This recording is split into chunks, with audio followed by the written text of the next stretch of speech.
Now, it's my pleasure to introduce the 2018 AFA Practice of the Year, the Wealth Designers, TWD Australia.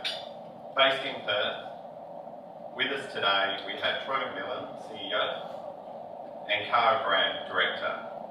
Since also winning the AFA Advisor of the Year Award in 2011, Troy and Cara have built an impressive business, providing advice to a range of clients, and is currently expanding their award-winning business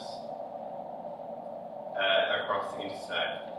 Today, we'll learn how TWD Australia is positioned for success in a rapidly changing market, and how they provide exceptional financial advice to their clients. Please welcome Troy and Cara.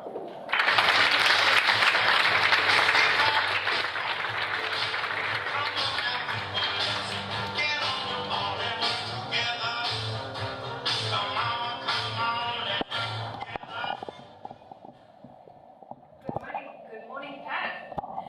How wonderful it is to be here today to a home crowd, talking to all of the advisors in the room about our vision for the future of financial advice. Now, we fully realise that there is not one way to build a best practice firm. And trust me, believe me when I say, we also realise that winning the Practice of the Year Award doesn't mean that we have the answers.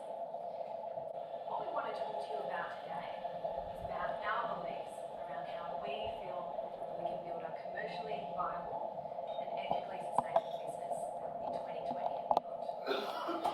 But to really understand how we came to some of these beliefs, we need to go back to the beginning and reflect on the journey that it took to get us here. So the beginning, it seems like a long time ago, and I guess that's because it was 20 years ago, when I was only the same age that Cara is now.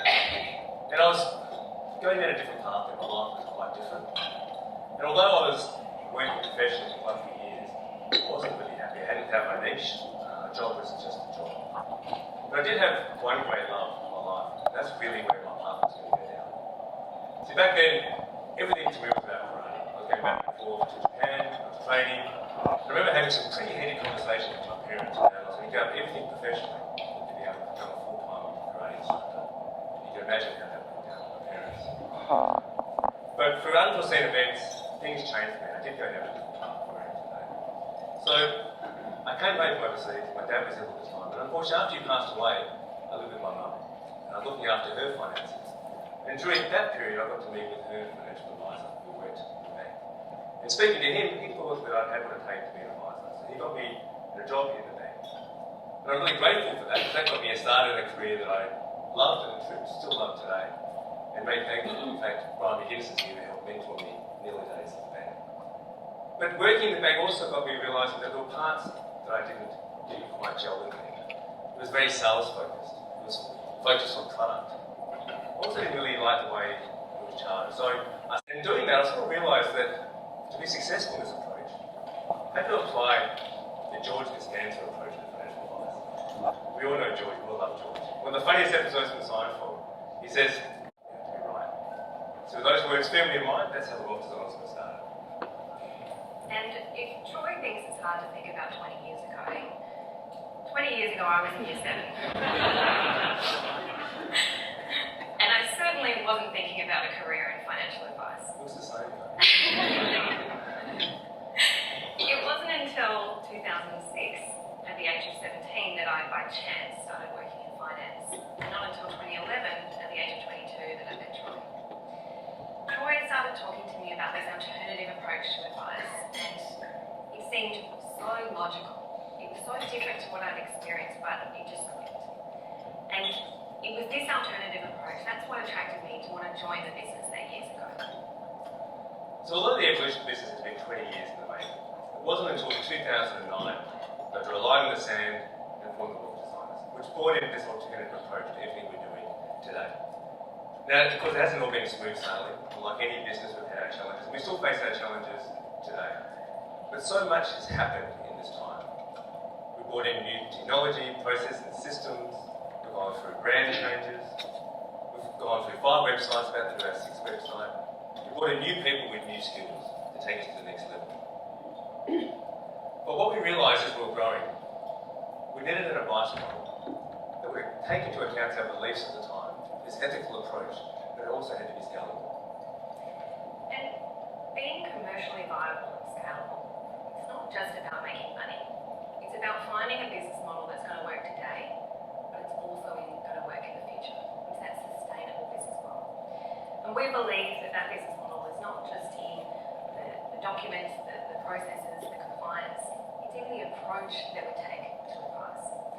And so after reflecting on every challenge and every success that we've had in our journeys to get here today, we've come up with 9 beliefs that we have around advice and that we think we should all be reflecting on as we go to the next stage of the financial advice. So number 1, there are no way of these in any order, is that we believe fees should be based on value, not funds under management, not hours worked, and certainly not linked to any part. If you're charging transparent fees to clients' bank accounts, it makes you really good at one core skill, and that's the articulating the value of your advice. To give you an example, if Carl and I are seeing clients after a 12-month engagement, we believe there's scope for a new engagement, there's complexity, we can add value. If we haven't done what we said we're going to do, if we haven't provided the services and expectations to the client, we haven't added value for the previous 12 months, we would think it's going to be a pretty awkward and difficult conversation.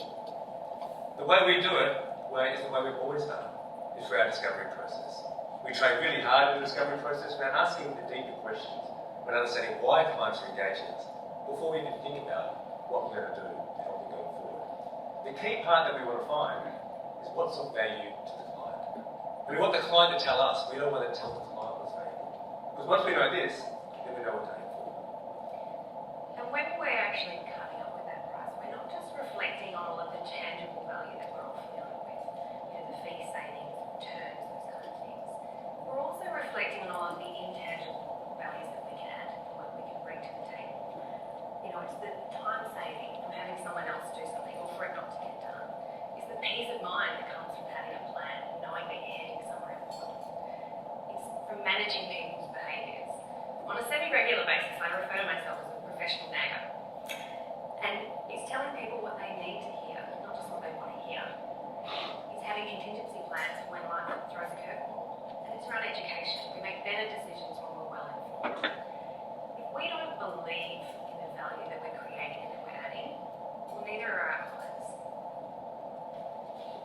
The second belief that we have around advice is that advice is only ever needed when clients face complexities they can't or don't want to deal with themselves. And just like value, complexity can mean different things to different people.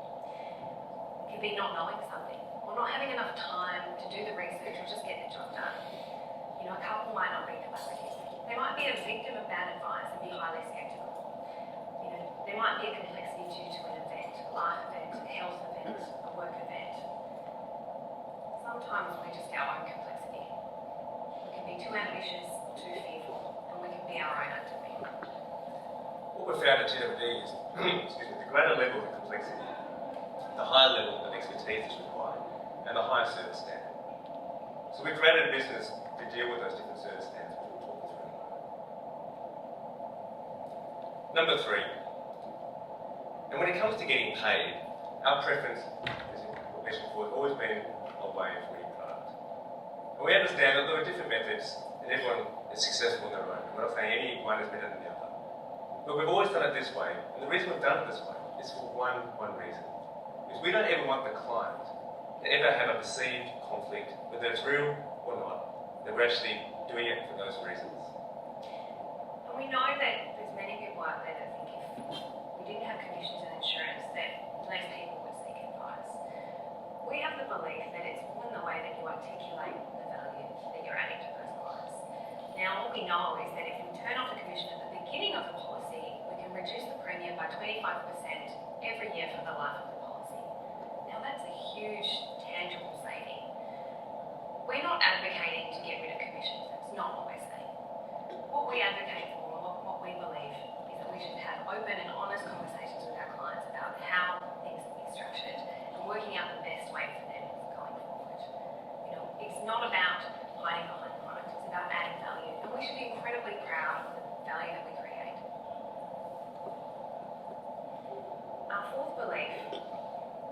financial advice has nothing to do with sales. A sales approach means that we've already worked out the solution before someone's even walked through the door. Once we're engaged, our focus goes straight to strategy. We have a meeting where our clients will be focused on education. We focus on looking at their goals and aspirations. How far off are they? What can we change? What can we adjust in order to get there? If the client isn't comfortable with the most financially successful situation, then what can we compromise to find one that's going to work for them? I often say to my clients, not everything is possible, but anything is possible if we plan properly and we know what we can adjust to get there.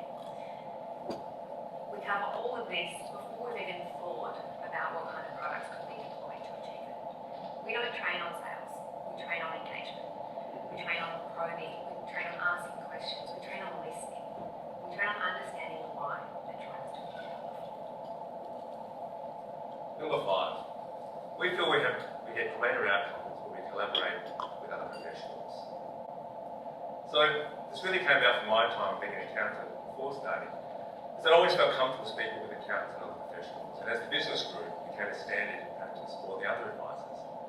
But what we know now is by collaborating with other advisors, we do get these better outcomes. And it's not that we want to become a one-stop shop. In fact, far from it, we feel that's not transparent and not as flexible as it could be. Because if we want to get specific advice for a client, we want to work with the professionals with the best skills for that situation. If it's super, we work with their Jennifer Sanderson and Cooper partners. If it's an insurance claim, a high-level insurance claim, we'll want to work with Mike and Adam and Succession Matters. Because we know those guys are armed to get the best advice and best outcomes for clients. We can't be everything to everyone. It's putting our egos aside and realising what's the best thing for the client. Number 6, separating financial advice from investment advice is in the client's best interest. And again, when I came back from overseas, I did have some investment knowledge, so I used that to my advantage when advising. But I soon realised that to become the best version of an advisor, I couldn't do both. I couldn't be at the high level clients required from an investment point of view and increase my skills as an advisor. So when the business was formed, we separated. We had advisory and we had investment. And there were 2 reasons for that. The first one was the obvious one, is it frees up the time for the advisor to focus on all the things we believe the advisor should be doing. Looking at strategy, managing all the client's projects, and working with the other professionals to get the best outcomes. And most importantly, managing the client, and in particular, with the client behaviours. We all know that managing client behaviours achieves the best outcome. The other one is that investment experts live and breathe markets. When I go to the office in the morning and I see all those screens with all the data, I think, thank God that's not me. It's just so much to take into account. But when we go into meetings, we bring in the investment expert into meetings. I look at the clients and see the confidence they get knowing that they've got someone with the best of their ability, looking at their investments, but also an advisor who's totally dedicated to their needs. And so that's what our TWD Invest business does. They come up with the actual formulas and the strategies for the clients. They're the ones making the calls at the end of the day. And then it's our job as the advisors to tailor those to the client's specific situation because we know what cash flows they need. We know what ethical preferences they have. Our 7th to 8th round advice, and this is a big one, is that we need to embrace change. Look, we only need to think of the taxi industry and the disruption that Uber caused to realise that if we don't embrace change, we'll get left behind. TWD is not perfect, but I fundamentally believe that our biggest strength as a business is that we're adaptable to change and progressive in our thinking. We can't be threatened by apps like Braze or books like the Fair Forecaster. We need to embrace them. There's a reason why they work, because they're accessible, because they make sense, they connect with people. And, if clients have some of the basics of their financial house in order, well, that's great. That means we can focus on the more important stuff. There's always going to be a need for advice. There's always going to be a need for managing people's behaviours and motivating them, educating them even further to some of the more complex issues. Having the right team is everything. We all know that people make the business. But how hard is it to find the right people? So, when you do find the right people and you start building a team that's culturally aligned and totally in sync with your vision, it can transform your business. And there are 2 parts that I've always brought to the team. And the first one is, I don't want anyone on the team to repeat my career or follow my footsteps. And there's a good reason for that. Because I want people to go to the next level. And I look at Cara, she's a great example. She's 30 and she's a partner in the business. She's version 2 of the TWD advisor. So our challenge as a business now, as partners and with the other fellow partners, is to get to version 3. And the other thing is, well, it's very simple. We don't speak in I's, we speak in we's, us. So when we're talking to clients, it's always we recommend, we believe, it's not I recommend. So it builds that team focus. We always have 2 advisors to every meeting, and it reduces the dependency on the lead advisor, but also it helps bring up the expertise of the advisor that's less experienced. By having 2 advisors in the meeting, using that first, second chair approach, it really does work. Speaking firsthand from someone that was initially a second chair, I was more engaged with what I was doing. I cared more about my clients. I was more focused on getting the right outcome rather than just getting the job done. And our final belief around advice is that leadership is giving people what they need and not just what they want. Good financial advice is transformative. We have the ability to change people's lives for the better. You know, we need to remember that a really important part of what we do as advisors is to inspire people to make better decisions about their money.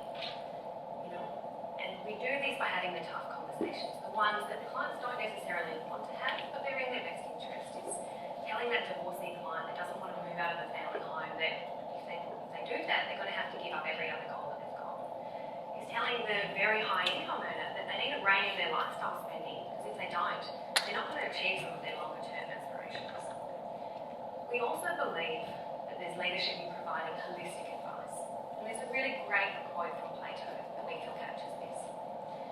The cure of the heart should not be attempted without the treatment of the whole. We can't solve one problem while ignoring something else that could have a way bigger impact on their financial well-being in the long run. Clients don't know what they don't know, and it's our job to educate them. These 9 beliefs really formed the basis of every decision we make in TWD. And in no way did we sit down and create these 9 beliefs, they just happened over time. And in the beginning, the focus was really on me delivering advice.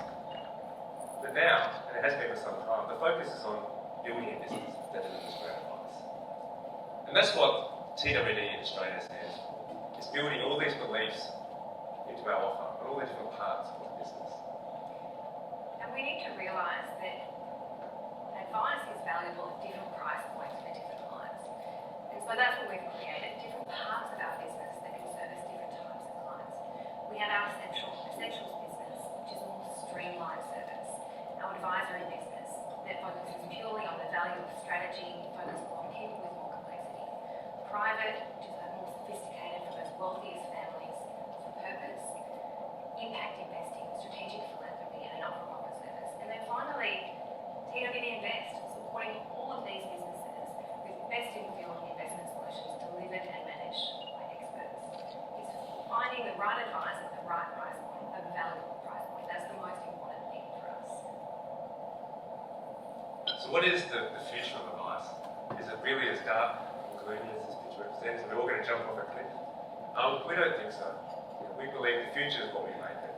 And with 80% of Australians still not seeking advice, we passionate believe it's a great opportunity for all of us.